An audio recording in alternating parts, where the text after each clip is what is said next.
Hello students, and welcome to yet another interesting topic in science. Physical and chemical changes. In our lives, we all have experienced many changes. Some of the common changes that we all relate to are the growth of a person in terms of height, weight, etc., the growth of a plant, change of seasons, change in day and night, and so on. As we have discussed in grade 6 also, some of the changes take a long time to take place and are called slow changes, whereas some take place very quickly and hence we call them fast changes. Some of these changes can be reversed to get the original substance, and in some cases changes are permanent and cannot be reversed. Today we will be talking about physical and chemical changes. So what are physical changes? In a physical change, a substance undergoes changes only in its physical properties such as shape, size, color, and state, and no new substance is formed. Let's look at this pencil. This pencil has been broken. So we've got two pieces of pencil. The shape of the pencil has changed and the state has not changed, which means this part and this part of the pencil is still made of the same material. It is not changed into something else. In the same way, if you look at this glass and this glass is broken, what we will get are pieces of glass. This is not changing into something new. Similarly, a few more examples of physical changes would include the melting of butter. So we know if butter melts and we keep it in the refrigerator, it will solidify again. Modeling clay. When modeling clay is shaped, and if we don't like the shape, then we can get it back again into any desired shape that we want. The constituent of the modeling clay does not get changed. Also, if we break a stick, the properties of the stick do not change. The pieces of stick will still be sticks only.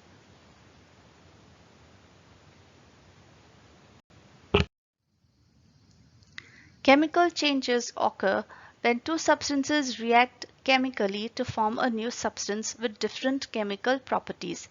These are permanent changes which can usually not be reversed to form the original substance. Let's take a very simple example of an egg being fried. So if we try to fry an egg, you'll see that initially this white of the egg was in the liquid form. But when we put it on the pan and we put it on fire, the egg structure changes. Now we've got a fried egg. Now we cannot get the liquid egg back. So this is because of a chemical reaction. We cannot get the original substance back.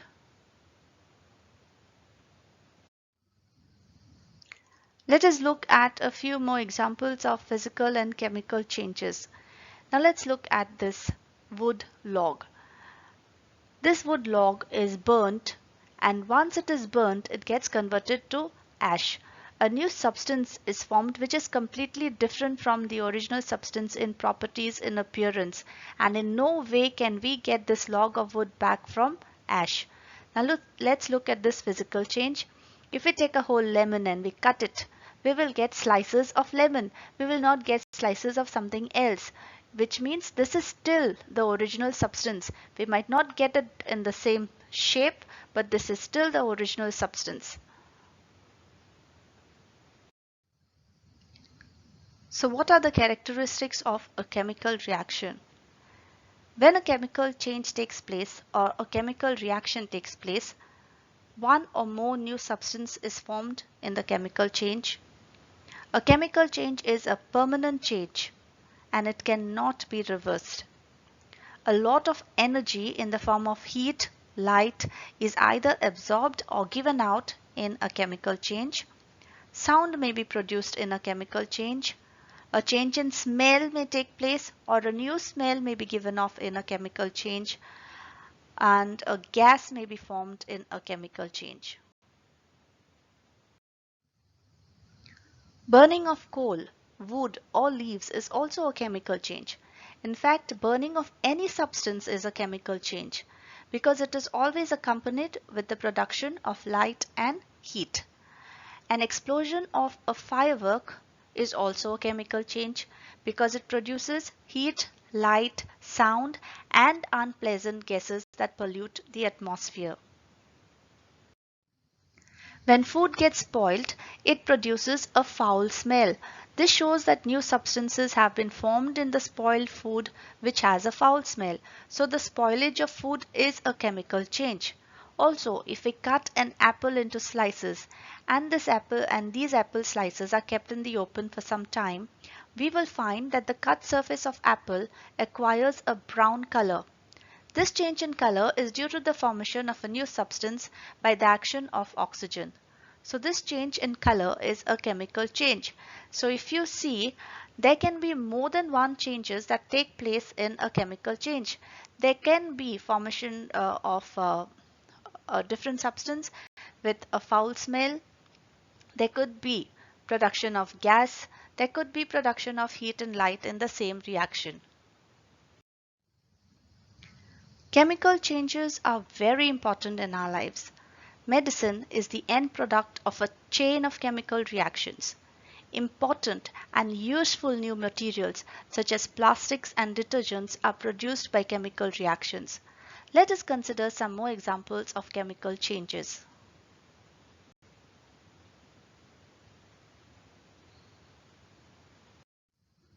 Now, rusting is a common example of a chemical change. Rusting is a change with which we are quite familiar. Almost every iron object kept in the open gets rusted slowly.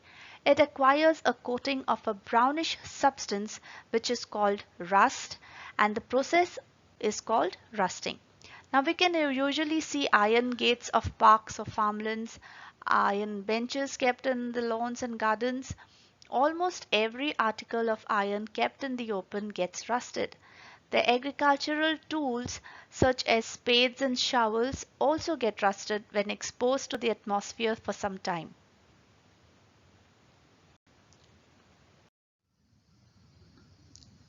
Now let's discuss the reaction between baking soda and vinegar. When baking soda and vinegar are mixed together, then bubbles of carbon dioxide gas are formed. The reaction between baking soda and vinegar is a chemical change because it forms carbon dioxide as one of the new substances. Now, baking soda is sodium hydrogen carbonate and vinegar contains acetic acid.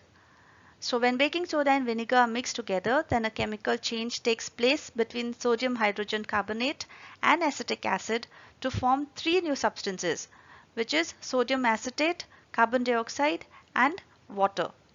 Now, if this carbon dioxide gas is passed through freshly prepared lime water, then that lime water turns milky. So this is yet another example of a chemical change.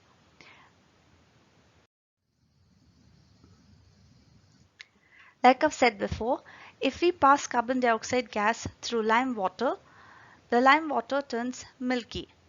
So if we look here at this first test tube, we have lime water, and if you blow through a straw or a glass tube, you will be blowing carbon dioxide into this test tube containing lime water, and this lime water will turn milky. Now lime water is actually calcium hydroxide solution. When carbon dioxide gas is passed through lime water, the calcium hydroxide combines with carbon dioxide to form the white substance which is calcium carbonate. The reaction between lime water and carbon dioxide is a chemical change because a new substance which is calcium carbonate is formed during this change. Now this test is very important because this is the standard test for carbon dioxide gas, which means if you pass this gas through lime water and the lime water turns milky, then you know for sure that the gas that has been passed through lime water is carbon dioxide.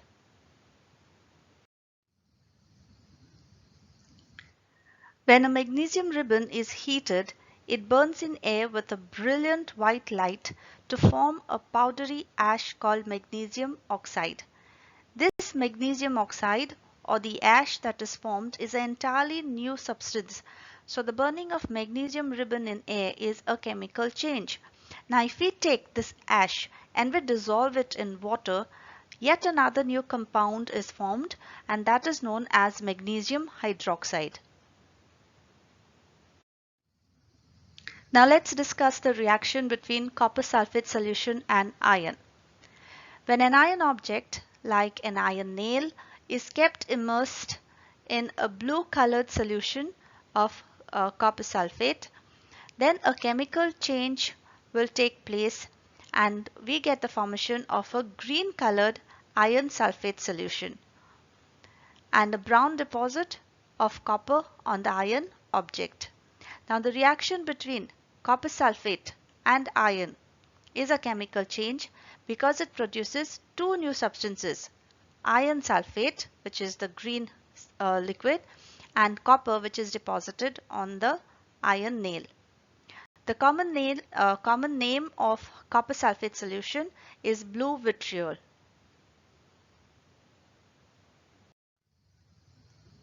Can you think of a few more chemical changes? What about photosynthesis? Would that be a chemical change? During photosynthesis, the plants combine carbon dioxide and water in the presence of chlorophyll and sunlight to form two new substances, which is glucose and oxygen. So photosynthesis is a chemical change. The process of digestion is also a chemical change. Now what about neutralization reaction? Is it a chemical change? What happens in a neutralization reaction? When an acid reacts with a base, then a neutralization reaction takes place in which two new substances, salt and water, are formed. So is this a chemical change? Yes, absolutely correct. Neutralization is a chemical change. Let's speak about the rusting of iron in a little more detail. Now, when an iron object is left in the damp air or water for a considerable time, it gets covered with a red-brown flaky substance which is called rust. This is called rusting of iron. During the rusting of iron, the iron metal combines with oxygen in presence of water to form a compound which is iron oxide. This iron oxide is called rust. Rust is iron oxide, thus rust and iron are not the same substances, and rusting of iron is an important chemical change. Now rusting occurs in the presence of both oxygen and water. The more humid the air, the faster the rusting occurs. The rust slowly eats away or corrodes the iron, leading to considerable loss. Since iron is used in making bridges, ships, cars, truck bodies and many other articles, the monetary loss due to rusting is huge. Rusting of ships is a major problem in the shipping industry as the body of the ship is always in contact with water and the air around it is also very humid. The salt in water speeds up the process of rusting and this leads to huge monetary loss to the shipping industry. Now, how can rusting be prevented? Rusting can be prevented by not allowing the iron to come in contact with moisture and air. The simplest method is to coat the iron with oil, grease or paint. These coats should be applied regularly to prevent rusting. Galvanization is also another process by which we can prevent rusting. The process of depositing a thin layer or applying a coat of zinc metal on iron objects is called galvanization. Galvanization is done by dipping an iron object in molten zinc metal, and the thin layer of zinc metal formed on the surface of the iron object protects it from rusting because zinc metal remains unaffected by air and moisture. The iron sheets used for making buckets, drums, dustbins and galvanized pipes to carry water in our homes are also galvanized to prevent rusting.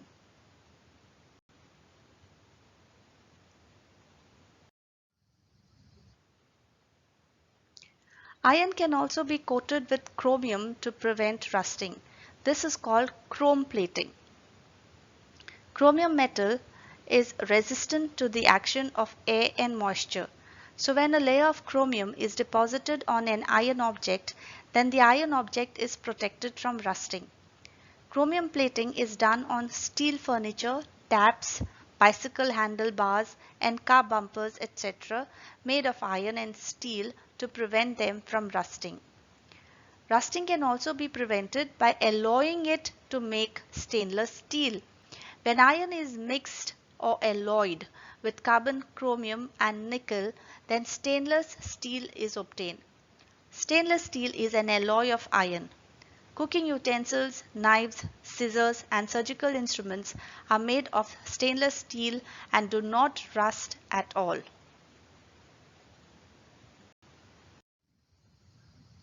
We have discussed quite a many examples of chemical changes. Let us discuss about a physical change. What is crystallization? Now we have learnt in class 6 that salt can be obtained from seawater by the process of evaporation. The salt obtained in this manner is not pure and its crystals are small. The shape of the crystals cannot be seen clearly. Now large crystals of pure substances can however be obtained from their solutions by the process of crystallization. This is an example of a physical change.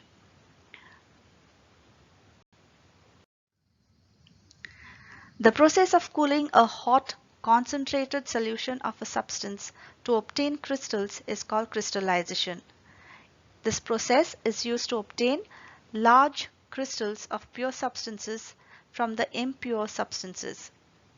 An impure solid substance usually contains two types of impurities, soluble impurities and insoluble impurities. The insoluble impurities are removed by filtering its solution, whereas soluble impurities get removed during crystallization. This activity has been given on your textbook, so you can read up about it. Now, the impure copper sulfate powder can be purified by the process of crystallization to obtain large crystals of pure copper sulfate. If we take about 100 ml of water in a beaker and add a few drops of dilute sulfuric acid to it, and we heat the water over a burner till it boils, we need to keep adding copper sulfate powder slowly to the hot water with constant stirring till no more copper sulfate can be dissolved. This gives us a saturated solution of copper sulfate. If we filter the hot saturated solution of copper sulfate and allow this solution to cool slowly without disturbing it, we have to keep it as it is. After some time, we will see large copper sulfate crystals at the bottom of the beaker. This is a process by which we can obtain the pure crystals from the impure powder. Now that we've discussed what are physical and chemical changes, I would like to ask you a question. Do you think the same substance can undergo a physical change and a chemical change? Yes, this depends upon certain conditions. Let us take, for example, the burning of a candle. Now, the melting of wax is a physical change. But when the candle burns, then both a physical as well as a chemical change takes place. This is because when a candle burns, then some of the wax melts, which is a physical change, and some of the wax burns, which is a chemical change. Also, the wick of the candle burns during the process, and hence there is no more wick which is left. So this is a chemical change. So in the burning of the candle, there are both physical and chemical changes which take place.